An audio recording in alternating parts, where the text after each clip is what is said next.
Alec Zumwalt is returning in 2026. What do we make of it? I'll tell you in this edition of Locked On Royals.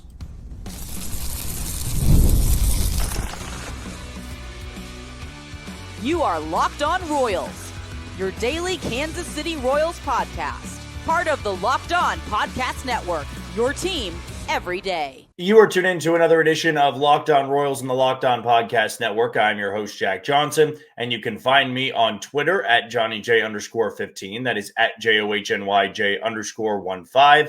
And you can check us out on wherever you listen to your podcast. That can be Spotify, Apple Podcast, Amazon Music, Google Podcast, Odyssey, and YouTube. Just be sure to hit that follow button and subscribe. For you first-time listeners wondering how this channel works in the off-season now that we are here, well, we bring you episodes Monday through Friday. Though wasn't able to get one up on Monday of this week, I'll make it up on the weekend, and you can always count on that. If I do miss a day in the off-season, I'll make it up somewhere else. But usually Monday through Friday, 30-minute episodes in length, and we'll do that until about January when we drop down to 3 episodes a week for about a month or so. But for the time being, for the majority of this offseason, you can expect nothing to change from what we brought you in the regular season. Today's show is brought to you by Gametime. Download the Gametime app, create an account, and use code LOCKEDONMLB for $20 off on your first purchase. And if you have any comments, any questions you want to leave us, best way to do that is below on this YouTube video and really any YouTube video we have, because we'll get that notification. But there was some big news as of yesterday, which was that the Royals held their end of the season presser, and JJ Picollo, Mac Quatrero were up there. They recapped what happened this year, not being as satisfied of failing to get to October, though they were pleased with having a winning record. JJ Picollo brought up that, that's a part of building a winning culture and establishing a foundation where each and every year you go into it expecting this team to be good. And quite honestly, in my lifetime, other than 2014 and 15, 16, and 17, not really sure I ever went into the year having full confidence that that team was going to be good. So you take those 4 years out of it, a lot of it's been, well, things need to fall in their way. Things need to go right for them early on. And oftentimes they never did. But we'll get into that more in the second segment of JJ Picollo's comments, some big takeaways that I had. We'll also be talking about that first free agent target in the final segment. I did tease that a little bit yesterday, but the headline news of that presser was JJ Picollo saying that Alec Zumwalt, the Royals hitting coach, of course, would be returning for 2026. Now, I knew this was going to spread like wildfire the minute it came out of his mouth. And it is something that surprised me a little bit. As I already mentioned yesterday and probably last week at some point, I just didn't see a world in which he was going to be returning in this capacity. I thought that he was going to return to the front office, which was going to be an easier transition than just letting somebody go. You can still give them a job and an important role. And Alec Zumwalt came from the Royals front office, so it made sense in my opinion. But JJ Picollo highlighted the second half offense and adding more pieces to that group and having guys like Vinny Pasquantino and Maikel Garcia turn in career years. Maikel Garcia attributed, his success to Alec Zumwalt telling him to get rid of that leg kick. And when you hear that and you have someone who's 25 years old saying, we worked on that in the offseason, I stayed in Kansas City, and he turned in one of the better seasons of anybody on the roster, and among a lot of third basemen in the American League and all of baseball, you can have your reasons to keep a guy on board. Now, in this same conversation, and in fact, in the same paragraph where he brought it up about Alec Zumwalt returning, he said he is going to look at this staff, and most of the staff will be returning, and they were going to look at the hitting side of things. And so my mind immediately went to Joe Dillon and Keone Duren, the two Royals assistant hitting coaches. And if you are going to keep the main hitting coach, well, then I'm not saying somebody needs to fall on the sword, but something else has to change, because you can't run back the exact same group that finished bottom 5 in offense last year. You just can't, even though you can take that snippet of the second half and say, well, they were much better in the second half. Well, they also were very poor in the first half. And this team being 82 and 80 we all start to wonder, man, if they had a league average offense, how comfortable were they all season long in terms of having a playoff spot? I believe they would have been incredibly comfortable. Having a league average offense with that pitching staff, even with all the injuries they had, it would have been a group that was constantly 10 to 15 games over 500. That's just how good the pitching staff, the starting rotation, the bullpen were as a whole. For Zumwalt, though, everybody could understand that going into 2026, there is going to be that immediate pressure where if you're going to be back, and yes, you might bring in some new voices, some new faces to help you out a little bit, there are going to be people that if they don't get off to a good start in April, it's going to be 10 times worse than we saw this year when people were very upset with this offense. Because JJ Picollo is putting faith in this hitting staff that they can keep things trending in the right direction. And I want to say that I have said this before on the podcast, but I don't believe that hitting coaches are the end-all be-all. It's not the same thing as a pitching coach, right? If you are a hitting coach, you definitely are working with these hitters and you are trying to mold these hitters. But the best hitting coaches out there, the ones that you want to pluck, they have a ton of talent in that lineup. And the Royals do have talent. They just don't have 1 through 9 talent, I should say that. They are more of a top-heavy lineup, and they need a lot more production from the bottom half.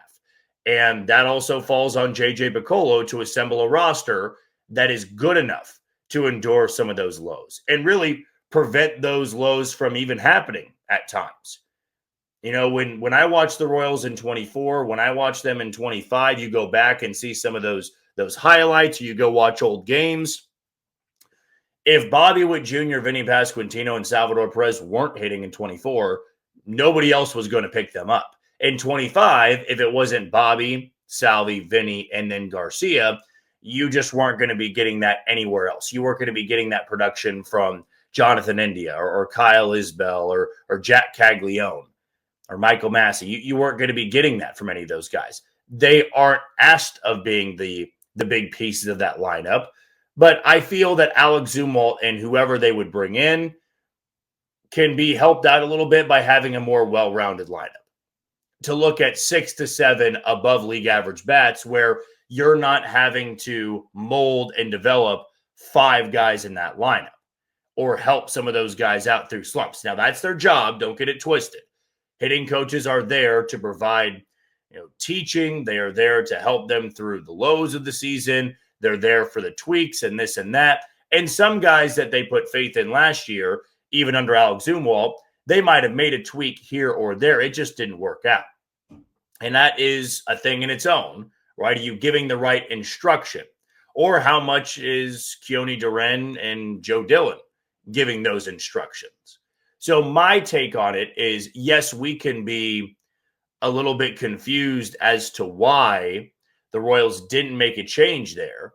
But if there is a plan in place, which I have no doubt in my mind, JJ Picollo and John Sherman have one, it's to retain Alec Zumwalt, but you need to bring in some voices that can really help him out and make his job easier. Because in today's game, it's not just one hitting coach anymore. You've got 3 guys. You've got assistant hitting coaches and hitting coordinators, and they all have different titles, but they're there to help these hitters. So yes, Alec Zumwalt may be the head guy.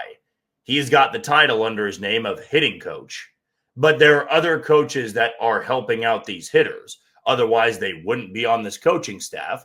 And for that, maybe that's where the Royals make the change. Alec Zumwalt is not a 10 to 15 year hitting coach veteran. He is more of a younger hitting coach, and I know that upsets people. It upsets people that he was a minor league pitcher and not even on the offensive side of things. But he is a bright individual. He was in the Royals front office. It's why he got this role in the first place. And he was an instrumental part in helping some of those younger guys at the minor league level turn into big league players. And last year, his greatest success was Maikel Garcia turning into the hitter that he is. But you can't just fall back on one player. It's a whole team, whole offense outlook here. And that's why if you're going to go after other coaches or you're going to promote within, you need to make sure you're finding the right people that can turn around or at least aid this offense. I believe the biggest part of this is adding talent to the offense, raising the floor of the bench. But yes, having the right voices in that dugout and working with these guys in the offseason and in spring training in the regular season are so vitally important. And that's what JJ Picollo understands here. If you're going to go into that end of season press conference and say, yep, he's coming back, and everybody's going, well, how can that be? Because the offense was so inconsistent and so poor, some changes do need to happen, whether that be additions to this offense or it be new voices in that dugout. And we'll see what path the Royals choose in this offseason of 2025 and 2026. Let's take our first break of the show. When we come back, what other stuff did JJ Picollo say that stuck out to me? I'll give you my thoughts next on Locked On Royals. You are tuned into Locked On Royals and the Locked On Podcast Network. I'm your host, Jack Johnson, and you can find me on Twitter at JohnnyJ_15. That is at JOHNYJ_15. Two sponsors we want to tell you about before we dive into our second segment, beginning with Gametime. There's nothing like catching a baseball game live, the energy, the crowd, the chance to see your team in person. But actually getting tickets, that's the tough part. Queues, login screens, surprise fees, it takes all the fun out of it. That's why I use Gametime, the app that gives the advantage back to the fans. Gametime is fast, easy, and backed by the Gametime guarantee. You'll always get 100% authentic tickets delivered on time and at the best price. Plus, all fees are included, so the price you see is the price you pay. Download the Gametime app, create an account, and use code LOCKEDONMLB for $20 off on your first purchase. Those terms apply. So again, that's promo code LOCKEDONMLB for $20 off. Swipe, tap, ticket, go, and download Gametime today. Also want to tell you about Monarch Money. Most people can't name all their financial accounts or even what they're worth, whether it's 401ks, properties, or investments. And when you don't have the full picture, you could end up leaving money on the table. That's why there is Monarch Money. It's an all-in-one personal finance tool that brings your entire financial life together in one clean, easy-to-use interface on your laptop or on your phone. Monarch is built for people with busy lives. If you put off organizing your finances, Monarch is for you. Monarch does the heavy lifting for you. You can link all of your accounts in minutes, see clear data visuals, get smart categorization of your spending, and finally feel in control of your money without ever touching a spreadsheet. Don't let financial opportunities slip through the cracks. Use code LOCKEDONMLB at monarchmoney.com in your browser for half off your first year. That's 50% off your first year at monarchmoney.com with code LOCKEDONMLB. I do want to give a little bit of a shout out to Royals Review of SB Nation. I used to write for them, but they did a great job summarizing everything that was said yesterday. So it makes it very easy for me to go back and kind of highlight and bookmark things that I might have missed. So I know they were out there at the presser live tweeting it, so I was able to follow along. And Andy Rogers and Jalen Thompson, I want to say Sam McDowell, Todd Lebo of 810, where I work, everybody was out there. It was a big presser, as it always is every single year. But to look back at these tweets, I got to give credit to Royals Review because they really helped me out there. The first thing that stood out to me, it involved Jonathan India, because Jonathan India is somebody that we did discuss, I believe, in yesterday's episode, now that I think about it. Sometimes these all blend together after I already wrap them up. But Matt Quatrero talked about Jonathan India, and he said he is a quality major league hitter who can get hit anywhere in the lineup. They like his on-base ability, says that he is the best suited for second base. Picollo said, thought the trade worked out well for both teams. On base went down, but still close to his career numbers. Few things on this. Number one, I can easily identify, even though it's a manager, coaches speak and GM speak. You always want to back your player. They're never going to go into these pressers and say, well, that guy sucked. That guy was terrible, and we don't want him here anymore. They're always going to try to pump him up. And though the first thought in that may be, well, Jonathan India is going to be back next year. He is under team control. He's still under that contract for another year. Then he's a free agent. But the Royals last year, nearly 365 days ago, actually, I take that back. It was a little bit longer because they were in the postseason and in October. But they highlighted Brady Singer as someone that was going to be back in that rotation. Basically called him a lock. They're pumping him up, and everybody said, well, he seems like a great trade chip to move forward with this offseason and really try to pump him up and see if any team bites. And the Reds did, and they got Jonathan India. So what Quatrero and JJ Picollo said doesn't make me think that Jonathan India is coming back. They're just simply bringing up stuff about him that they like. He can hit anywhere in the lineup. Technically, he did hit leadoff, and then he also hit 6th and 7th, and I believe 5th at one time. Matt Quatrero probably likes that for the flexibility. Where I will disagree is JJ Picollo said he was close to his career numbers. He really wasn't. The on-base was below 330. That's as low as it was since 2022, I believe. But his batting average, he was down in the 230s, the low 230s. And that's just nowhere near good enough for a leadoff bat. His slugging numbers were down. His OPS plus was 11 to 15 points below league average. It was a down year for him. It was a very poor year for Jonathan India.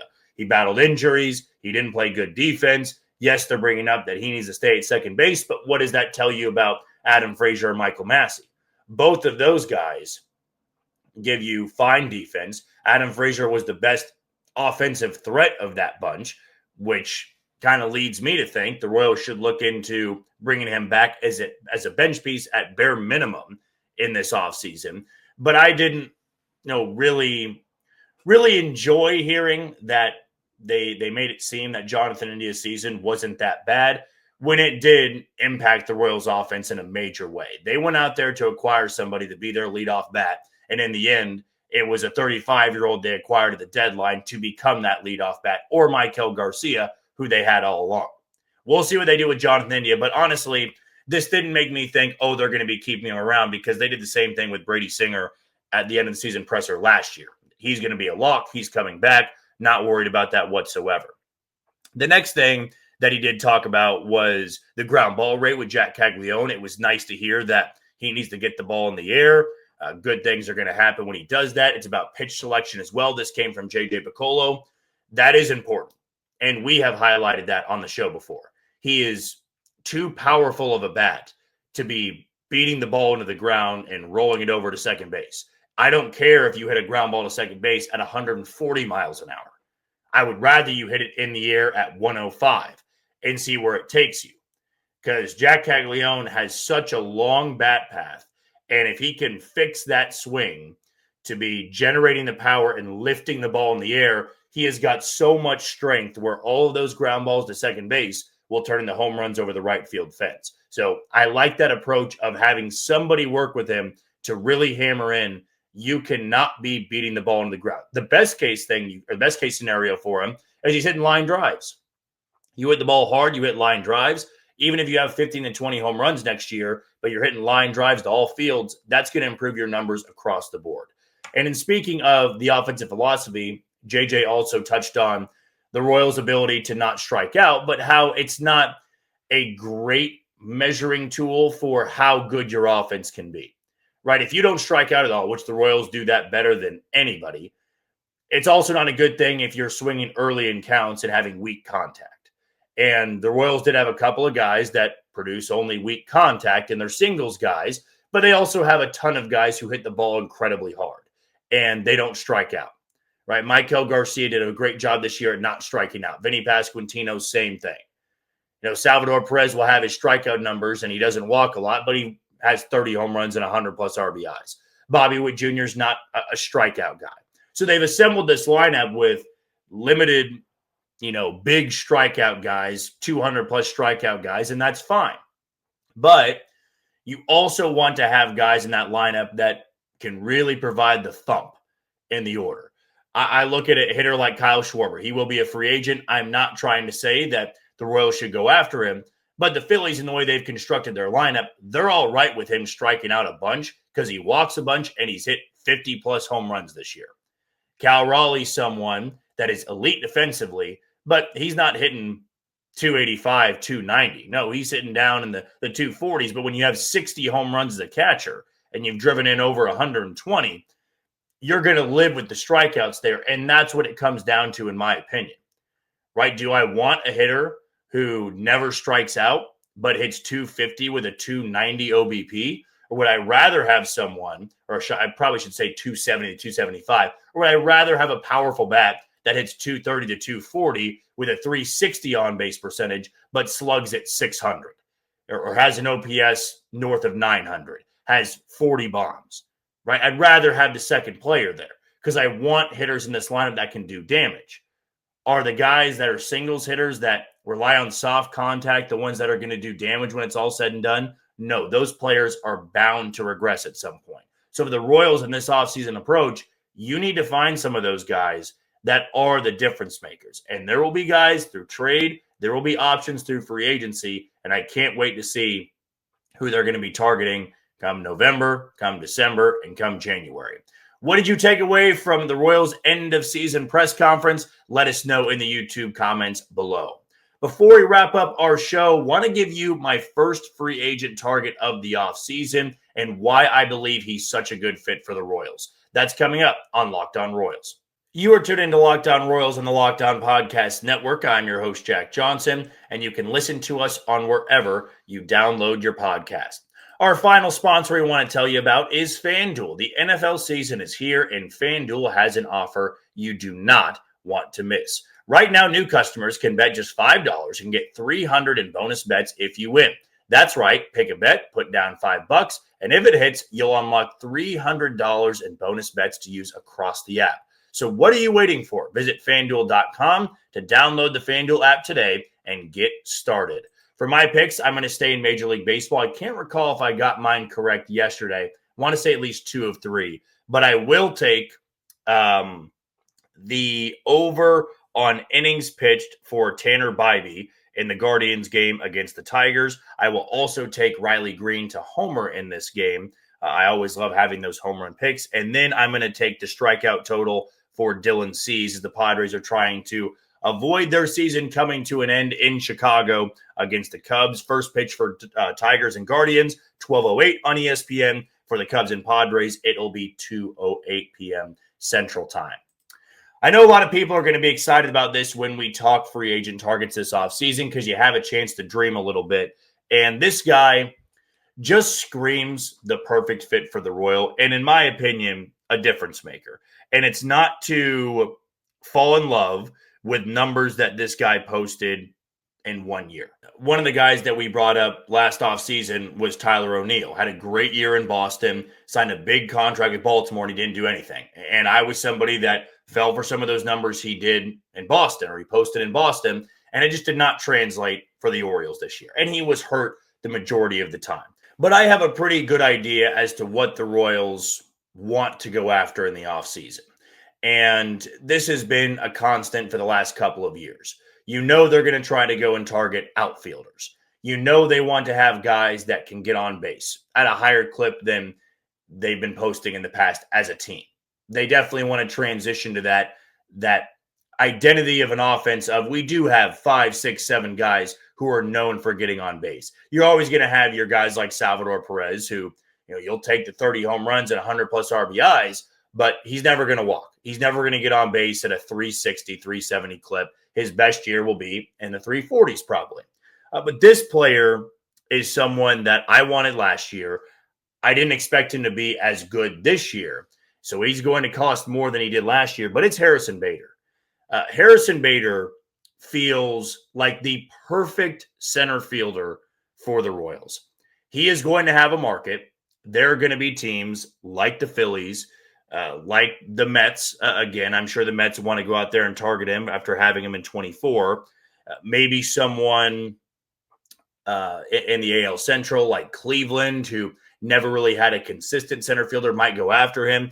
But Harrison Bader put together his best season.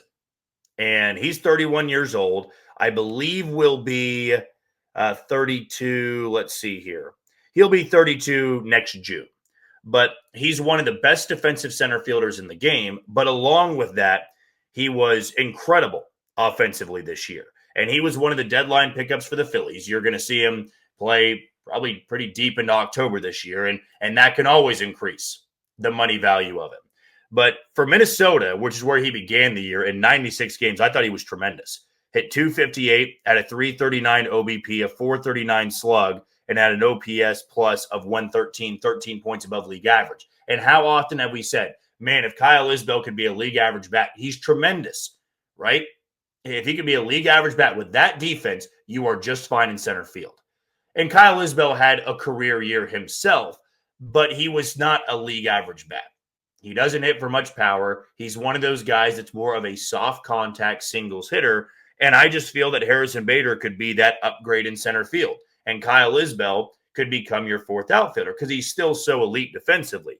But with Bader being elite defensively, he then goes over to Philadelphia. And in 50 games, he hits .305 with a .361 OBP. OPS is at 824, has an OPS plus of 124. So on the year, in 146 games, never really dealt with any injuries, he hit .277 with a .347 OBP, 796 OPS, and a 117 OPS plus. You get that defense.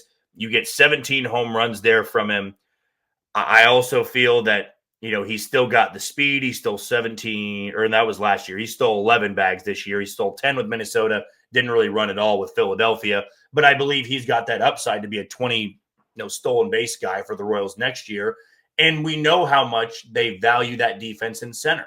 So why not look into upgrading that spot where you have somebody that's not just an 8 or a 9 hole hitter. You have somebody that can move the needle a little bit. And I don't believe that he would be breaking the bank. He is not somebody that is going to garner $15 to $20 million. And when I watched Harrison Bader play in Minnesota this year, and I've seen him play in Philadelphia, I just watch him and see him playing in a Royals uniform. I really do. The Royals have to value a player like that.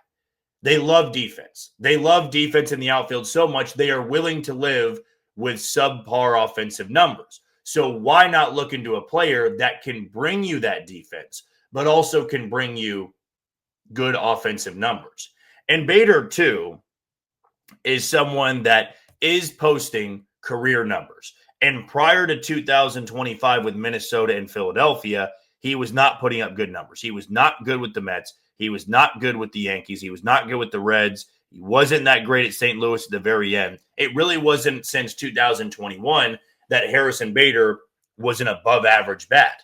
But this might be one of those situations where you bank on him figuring out something, or at least he figured out something prior to entering free agency this offseason. And he is now turning on to another level. Because I would take 258, 339, 439 like he did in Minnesota with the defense he had next year as your center fielder. I would take that in a heartbeat. But to go to Philadelphia and hit 305, 361, 463, a lot of it has to do with the offense Philadelphia has, that lineup, and all the star power they have. But I believe this is an area you could upgrade a little bit, and you can afford it. And the worst case scenario is that Harrison Bader puts up 2024 numbers, 236, 284, 373. And maybe that's, not even the worst case scenario. Maybe it can be worse than that. But that's, Kyle Isbell numbers, which is why when I brought up Harrison Bader last offseason, I said he's that platoon bat. And maybe, you could platoon him a little bit. You still play Kyle Isbell a lot against righties, and Bader's going to play against the lefties. But Bader played in 146 games this year. He was an everyday player for Minnesota and is an everyday player for Philadelphia. I feel he's a good fit. He's not the top free agent target for me out there, but I haven't really gone into center field targets. And Harrison Bader's a center fielder. He's going to bring you that defense that Kyle Isbell does, if not better. And I believe his bat has far more upside than Kyle Isbell. Going back to our first segment with Alec Zumwalt, less guys that you were having to mold in the lineup. Harrison Bader coming off of this year gives me that confidence that you can look at a guy like him and say, I'm not worried about what he's going to bring me in the 7 hole, in the 6 hole. He's going to bring me really good defense, and he's going to give me good enough offensive numbers, at bare minimum, league average numbers. That's what I would love for the Royals to bank on. And to have a center fielder that can be a legitimate threat offensively. It's no disrespect to Kyle Isbell whatsoever. He had a career year offensively, but even in a career year offensively, it is a 9-hole hitter that is more of a singles hitter. He's never going to be that bat that truly moves the needle, which is why I believe he can be that great fourth outfielder for the Royals in 2026. Do you believe that Harrison Bader can be a good addition for the Royals this offseason? Let us know in the YouTube comments below. That's going to do it for another edition of Locked On Royals and the Locked On Podcast Network. I have been your host, Jack Johnson. Thank you for making Locked On your first listen every day. For your second, find the all-night Locked On MLB Game Night. Every game, every night, until a World Series champion is crowned. Get local analysis on a national scale and find MLB Game Night on Locked On MLB on YouTube or wherever you listen to your podcast. Tomorrow, we're going to bring up yet another free agent target and go over what's happened early on in the Major League Baseball postseason. But until then, you take it easy, Kansas City.